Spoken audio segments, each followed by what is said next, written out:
ఈ దానికి తెరలేపడం ఒక కారణమైతే, మొన్న హరీష్ రావు గారు బొగ్గు కుంభకోణంలో ఏదైతే అవినీతిని ప్రశ్నించారో దాన్ని డైవర్ట్ చేయడానికి, దానికి సమాధానం చెప్పడానికి వాళ్ళ దగ్గర సమాధానం లేక ప్రజలోకి అది వెళ్లకుండా ఉండడానికి ఈరోజు ఫోన్ ట్యాపింగ్ది విచారణ అనేది మొన్న హరీష్ రావు గారికి నోటీస్ ఇవ్వడం, ఈరోజు కేటీఆర్ గారికి నోటీస్ ఇవ్వడం అనేది దాంట్లో భాగంగా నేను మాత్రం భావిస్తూ ఉన్నాం. ప్రజలే భావిస్తున్నారు.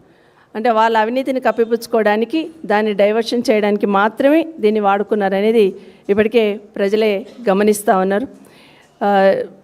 మామూలుగా ఏమైపోయిందంటే ఏ ఎన్నికలు వచ్చినా కూడా బీఆర్ఎస్ పార్టీని ఏదో ఒక రకంగా బూచిగా చూపించాలనే ప్రయత్నం చేస్తున్న విషయాన్ని ప్రజలు ఇప్పటికే గమనించున్నారు.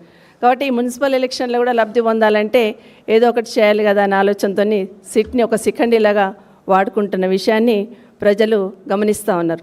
ఎందుకంటే ఏ విధంగా అయితే ఈ ప్రభుత్వం నక్కజిత్తుల రాజకీయం చేస్తూ ఉందో అది ప్రతి దాంట్లో గమనిస్తున్నారు. పార్లమెంట్ ఎన్నికల్లో గమనించున్నారు, సర్పంచ్ ఎన్నికల్లో గమనించున్నారు, ఇప్పుడు మున్సిపల్ ఎన్నికల్లో కూడా అదే గమనిస్తూ ఉన్నారు. ఫోన్ ట్యాపింగ్ విషయం కానీ, కాళేశ్వరం పైన విచారణ అని ఇది ఏదో ఒక రకంగా బీఆర్ఎస్ పార్టీకి సంబంధించిన నాయకులను విచారణకు పిలుస్తూ సాగదీస్తూ ఈరోజు రేవంత్ రెడ్డి గారి ప్రభుత్వం ఒక రాక్షసానందం పొందుతుంది అనేది వాస్తవం.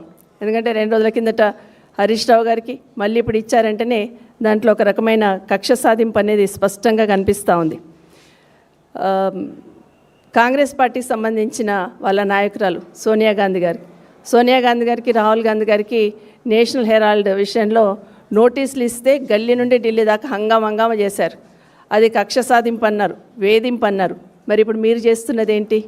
ఇక్కడున్న బీఆర్ఎస్ పార్టీని మీరు వేధిస్తున్నారా, కక్ష సాధిస్తున్నారా అనేది స్పష్టంగా అర్థమవుతోంది. మీకు ఒక నీతి, ఇక్కడ ఉన్న వాళ్ళకు ఒక నీతి అనేది ప్రజలు గమనిస్తూ ఉన్నారు.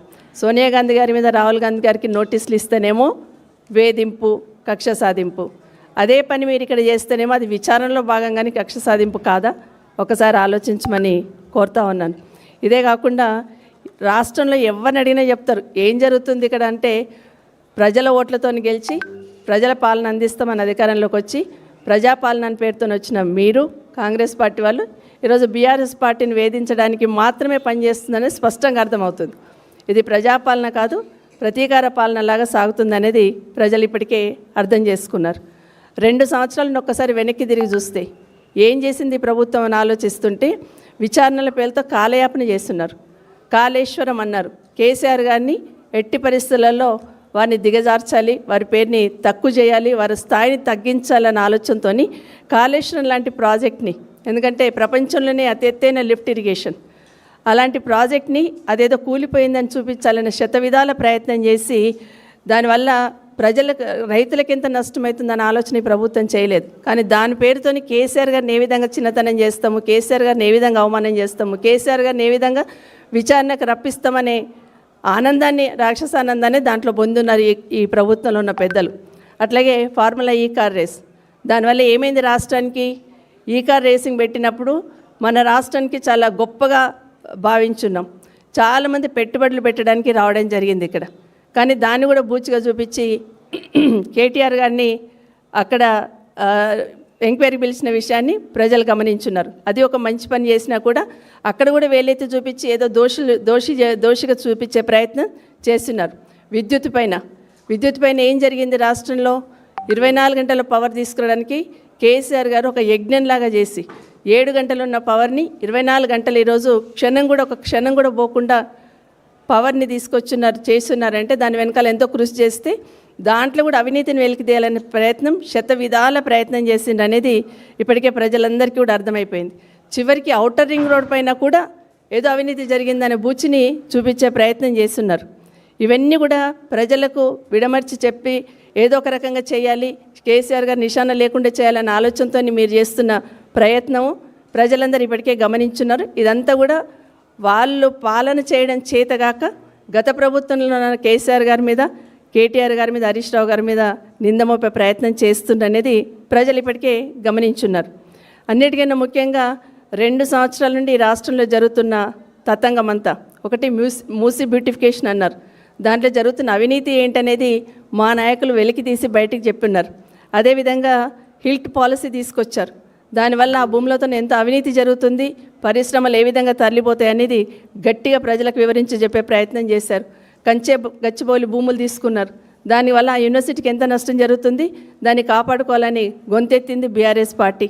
అట్లాగే సింగరేణి కుంభకోణంలో, బొగ్గు కుంభకోణంలో ఏ విధంగా బొగ్గు కుంభకోణం జరిగింది అనేది వెలికి తీసిన మరుక్షణం, ఏ విధంగా జరిగింది, ఎక్కడ తప్పు జరిగింది అనేది వెలికి తీసిన మరుక్షణం ఇమీడియట్గా సిట్ నోటీసులు ఇస్తూ ఈ ఫోన్ ట్యాపింగ్ది వెలికి తీసుకొచ్చి మీ దగ్గర జరుగుతున్న ప్రభుత్వంలో జరుగుతున్న విచ్చలవిడి అవినీతికి అడ్డుకట్ట వేయాలనేది అయితే బీఆర్ఎస్ పార్టీకి సంబంధించిన నాయకులు హరీష్ రావు గారు, కేటీఆర్ గారు చేశారు. వారిని ఇబ్బంది పెట్టాలనే ప్రయత్నంలో వారిని టార్గెట్ చేసి ఈ వేధించి రాక్షస ఆనందం పొందుతుందనేది వాస్తవం. ఒకటి మాత్రం వాస్తవం, కాంగ్రెస్ పార్టీ ప్రభుత్వంలో ఉన్న పెద్దలకి వారి దృష్టి అంతా కేసీఆర్ గారు, కేటీఆర్ గారు, హరీష్ రావు గారి మీద ఉంటే మా దృష్టి అంతా కూడా ప్రజలకు మీరు ఇచ్చిన హామీలపైన ఉంటుంది, మీరు చేస్తున్న అవినీతి పైన ఉంటుందని మాత్రం గుర్తు చేస్తూ ఉన్నాను. ఇక సిట్ విషయంలో సిట్ వేస్తున్నారు కదా, నేను కూడా ఈ ప్రభుత్వం కాదు పోలీస్ అధికారులను కోరుతా ఉన్నాను. ఎందుకంటే మొన్న ఒక పేపర్లో చదివాను నేను, సిట్ అనేది ముఖ్యమంత్రికి సంబంధం లేకుండా అధికారులే వేస్తున్నారన్నారు. కాబట్టి నేను కూడా అధికారులను అడుగుతూ ఉన్నాను, మరి ఇప్పుడు సిట్ వేయండి. మంత్రుల పంపకాల మీద గొడవ జరుగుతుంది, ప్రతిరోజు పేపర్లు వస్తుంది, దాని మీద సిట్ వేయండి. మంత్రులు కూడా మా ఫోన్లో ట్యాప్ అయినాయి అంటున్నారు, దాని మీద సిట్ వేయండి.